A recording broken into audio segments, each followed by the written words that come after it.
Mantis Kung Fu is one of the most iconic and widespread styles of Chinese martial arts in the world.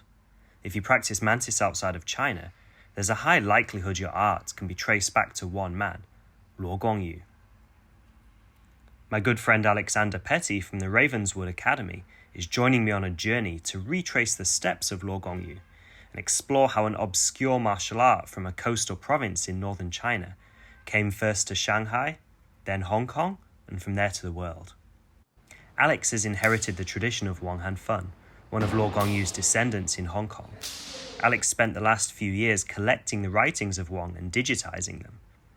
He's also used his mantis in full contact competition and teaches it in Fort Worth, Texas. As I picked Alex up from Shanghai Airport, we were keen to begin exploring straight away. Man, I didn't have any flowers or teddy bears or...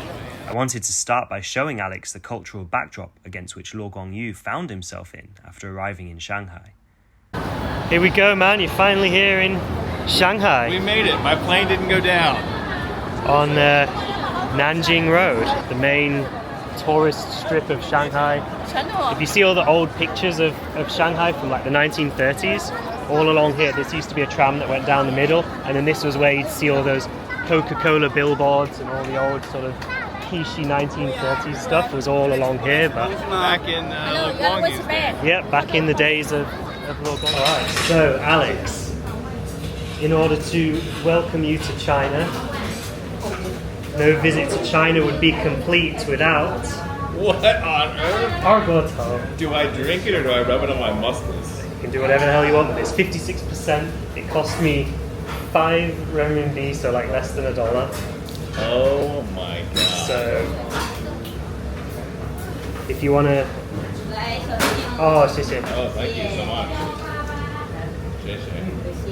Dude, this food looks great. 这个蟹你到里面拌着吃，哦蟹素根据个人口味调。 Okay, 好，谢谢. So, you have to eat the food of the masters and you have to drink the liquor of the masters in one. Whoa! Woo! But dude, you didn't finish it. Hey guys, drink all of it? Yeah. I gotta feel myself. Come on, finish it.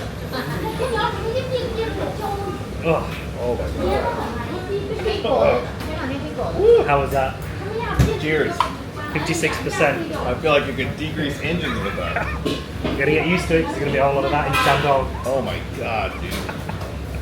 That's probably the strongest thing I've ever drank. And for Alex's first meal in China, we've got crab noodles, which I've never had myself, but apparently it's a Shanghainese thing, so we shall see what they're like. Following a welcome shot of Baijiu, we went to the iconic 1930s jazz bar in the Peace Hotel on the Bund.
In 1919, after Luo won himself a gold medal at a full contact lei-tai competition in Siberia, his teacher Fan Shudong sent him to teach on his behalf at Shanghai's newly established Jingwu Athletic Association. This is it, man, the original Jingwu Athletic Association. Dude, Luo Guangyu's old stomping grounds. Yep. We gotta pay our respects. The Jingwu was revolutionary at the time, as it worked to standardize and modernize martial art practice, allowing students to learn from a multitude of different styles from different teachers, all under one roof. Alex and I were invited to the Jingwu Athletic Association's original headquarters, where we were to meet two of their Mantis representatives, Zhang Fang and Dalin, who are from the Luo Guangyu and Weixin traditions respectively.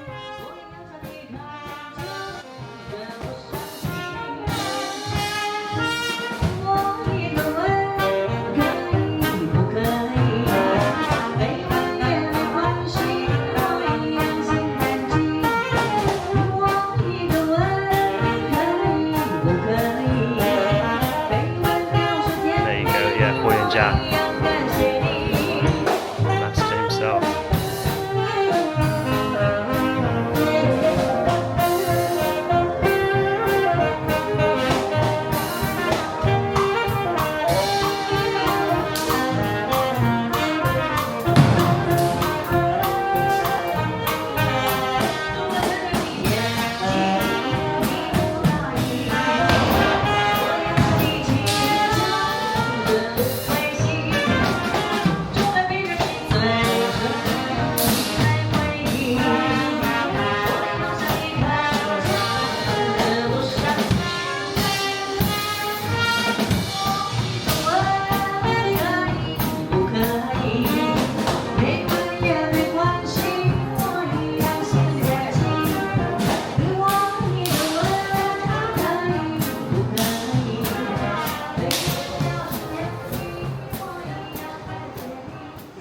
首先欢迎我们两位朋友啊，这个是英国的上海女婿对吧？这位是美国的朋友，到我们上海劲舞体育总会来进行交流我们表示欢迎啊。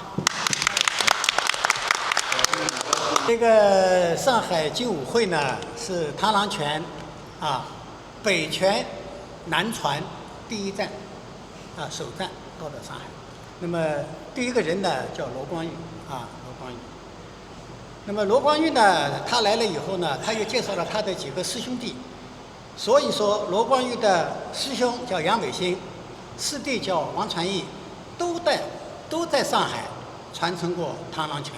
那么劲舞会呢，海纳百川他不是说传统的我学一个螳螂拳我就拜一个螳螂拳老师，他不是的，他选学。我们的螳螂拳呢叫做劲舞螳螂因为这个螳螂拳的名称流派名称呢，你很难说它到底归哪一类。你比如说我们打有的套路名称就叫梅花什么什么什么，你不能因为它的套路名称上有梅花，你就把它称之为梅花流派，它不是的。因为什么？因为这个罗光裕的老师是范旭东，杨伟新的老师也是范旭东，王传义的老师也是范旭东。他们三个人呢还做了一件事情，把他们学的东西都整理了一下，我们以后怎么向外面推广。那么你到底算七星螳螂还是梅花螳螂劲舞螳螂这个有历史记载的有一个叫薛贡初，他写过一本书叫《技击准神》，他就把它称之为叫劲舞螳螂。所以我当时在2010年出书的时候写的是非常清楚的，劲舞传统螳螂拳。我们吕大林老师呢，实际上是我们劲舞体育总会的老会员，而且他是专门老了，那是在劲舞的几十年了在我们在座的他是最老，所以尤其螳螂拳这一条线，我们李大林老师是非常熟悉。下面请我们李大林老师介绍一下，来欢迎吧。这个螳螂拳嘛，也是算上海劲舞体育总会的4大名拳之一。所谓的4大名拳，就是拟中拳，来称拟中翼这个无式太极拳鹰爪这个翻子拳，再是螳螂拳。螳螂拳呢，现在呢，我们就开始逐渐的慢慢的把它铺开。利用什么形式呢？就利用比赛的形式。上海现在今年比赛特别多，由劲舞体育总会牵头的不大区的啊。这样子呢，就是各种拳种，包括螳螂拳在内，就形成了好多的专场。 Man, that was a pretty cool interview, right? Pretty cool session. Awesome. How was that for you? First time in Jingwu, first day in China? I'm all full of Jingwu energy.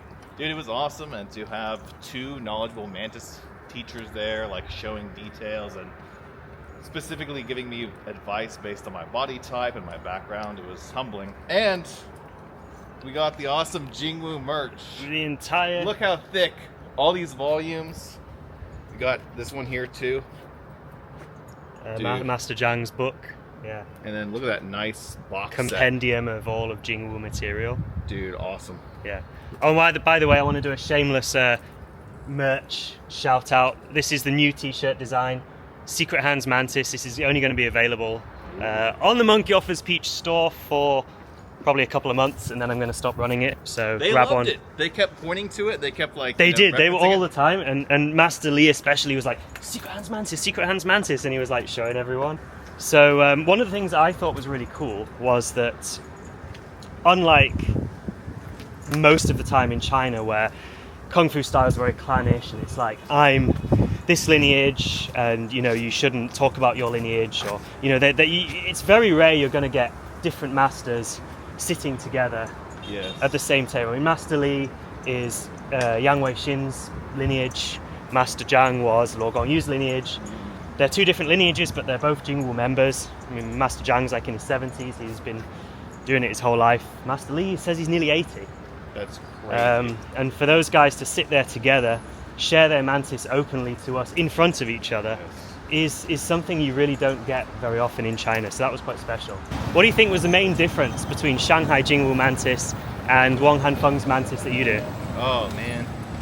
Whether that's what you've just seen in Hong Kong or whether that's your own style, either or. Yeah. But do you find it was very different or similar? I feel like it's already too soon for me to tell. I want to look at some of the footage of the forms more. But I feel like at least there's a 70% core, because every time they would isolate a move, oh, you're hitting to the groin, oh, look, you're back fisting. It's like I immediately knew what it was, and I could point to a picture of Wang Hanfen doing it. So I think it's definitely safe to say there's like this core or essence that they're orbiting around. Maybe they're going more toward one side and I'm going more toward the other, but yeah, it really felt like they were speaking my language. I wasn't lost the whole time. I suspect, could be wrong, but I suspect the further we get away from Hong Kong, Shanghai, and then move up to the north, maybe I'll recognize less and less more. Less form names will be recognizable, less specific techniques might be recognizable.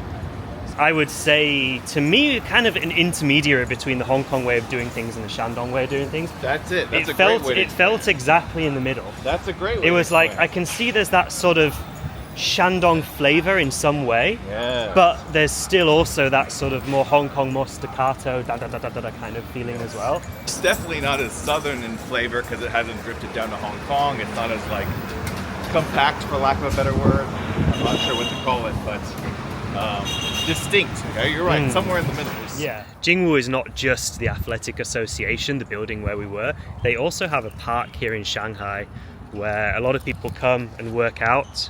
If I flip the camera around, you can see here there's a guy working out right in the middle of the park. Moving culture. That's it. A big part of, that's actually a good thing to mention.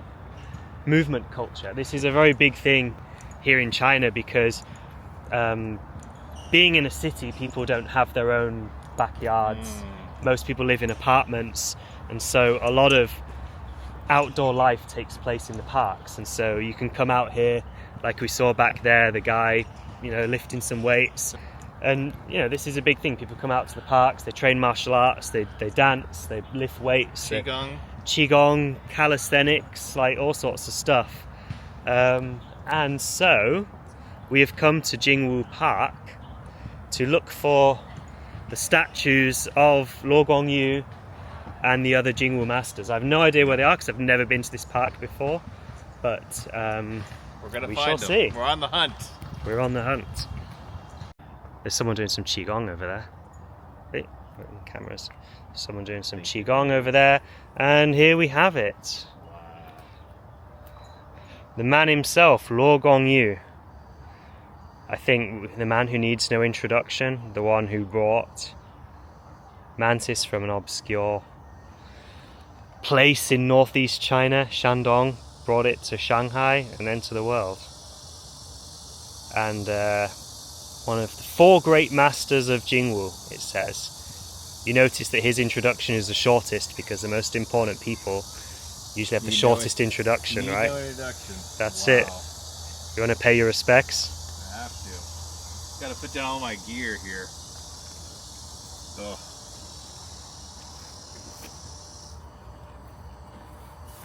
This is your teacher's teacher's. Teacher's teacher. That's quite a long way back. Yeah. Wow.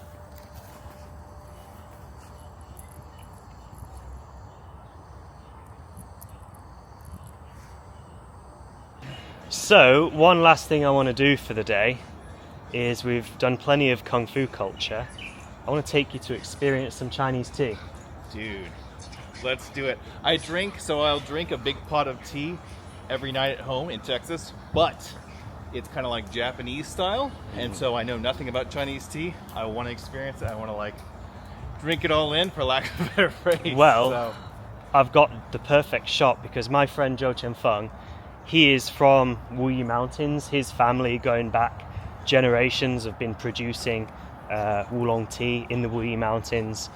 Their family's one of the most well-regarded producers of tea.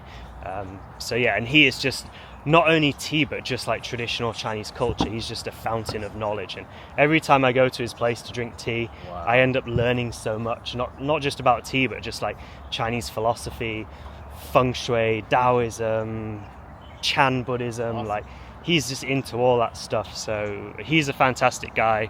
I think it's going to be a really cool experience. Let's do it.